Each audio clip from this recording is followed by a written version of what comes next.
मैं स्कूलों में जाता हूं, आजकल एंटरप्रेन्योरशिप करिकुलम पे जब से चर्चा हुई है, हैप्पीनेस एंटरप्रेन्योरशिप पे बात करता हूं, वहां उनसे पूछता हूं, बच्चों से, 1000 बच्चे सामने बैठे होते हैं, 2000 बच्चे सामने बैठे होते हैं, उनसे पूछता हूं कि आप में से कितने लोग नौकरी करना चाहते हैं।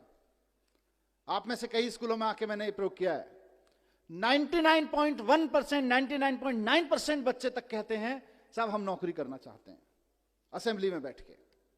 मेरा सवाल हर जगह यही होता है, और आज भी मैं उसी सवाल के जवाब में एंटरप्रेन्योरशिप करिकुलम की बात करना चाहता हूं कि अगर हमारे स्कूलों से निकलने वाले 99.9, 100% बच्चे अगर नौकरियां ढूंढते रहेंगे तो फिर नौकरियां देने वाले कहां से आएंगे?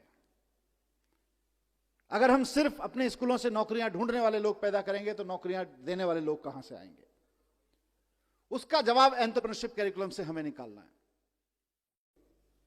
हमारी अपनी प्रॉब्लम्स कितनी हैं? हमारी प्रॉब्लम्स हैं कि आज हमारे यहां लड़के लड़कियों को हम बहुत अच्छा पढ़ा के उनके हाथ में डिग्रियां दे रहे हैं, लेकिन उनकी बेचारों की स्थिति यह है कि देश के किसी भी कोने में अगर किसी सरकारी डिपार्टमेंट में चपरासी भी की नौकरी निकलती है तो पीएचडी, पोस्ट ग्रेजुएट, ग्रेजुएट लड़कियों की लाइन लगी होती है। 3-3, 4-4 हजार बच्चे उसके लिए अप्लाई करते हैं, लाखों लाखों लोग उसके लिए अप्लाई करते हैं। क्यों? क्योंकि हमने पीएचडी की डिग्री तो दे दी, नॉलेज तो दे दी, पोस्ट ग्रेजुएशन की डिग्री तो दे दी, नॉलेज तो दे दी, ग्रेजुएशन की डिग्री, नॉलेज तो दे दी, लेकिन उसका करना क्या है ये नहीं दिया। उस नॉलेज के बेस पे मैं क्या कर सकता हूं ये नहीं दिया। इस नॉलेज के बेस पे क्या कर सकते हैं, इसी का नाम एंटरप्रेन्योरशिप करिकुलम है, इसी का नाम एंटरप्रेन्योरशिप माइंडसेट है।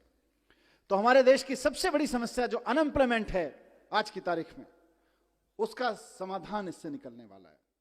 और मैंने कई मंचों पे कहा है और यहां कहना चाहूंगा, दोनों चीजों में, इकोनॉमी के पॉइंट ऑफ व्यू से भी और जॉब के पॉइंट ऑफ व्यू से भी। और इसको गांठ बांधने मैं चाहता हूं सारे प्रिंसिपल, सारे टीचर्स, हमारे जितने साथी हैं,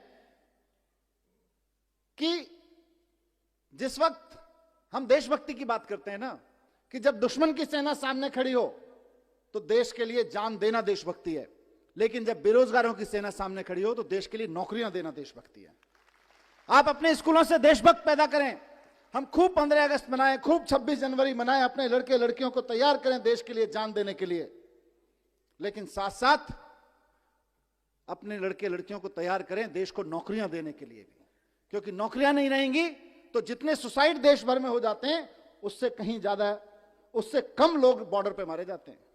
अगर आप बॉर्डर की बात करें तो अभी दुश्मन की सेना से जो खतरा है वो तो होता ही है, किसी भी मुल्क को होता है, लेकिन सबसे ज्यादा खतरा देश के नौजवानों को आज बेरोजगारी से है। और बेरोजगारी का मुकाबला करने के लिए हमें देशभक्त पैदा करने पड़ेंगे, ऐसे देशभक्त पैदा करने पड़ेंगे जो हजारों हजारों लोगों को नौकरियां दे सकें। आज देश नौकरियां देने को देशभक्ति से जोड़ने की जरूरत है। एंटरप्रेन्योरशिप करिकुलम में हम सिर्फ बिजनेस करने की बात नहीं कर रहे, हम चाहते हैं कि बच्चे का डर निकले, हम चाहते हैं कि बच्चे के अंदर कुछ नया करने की, कुछ बड़ा करने की हिम्मत पैदा हो।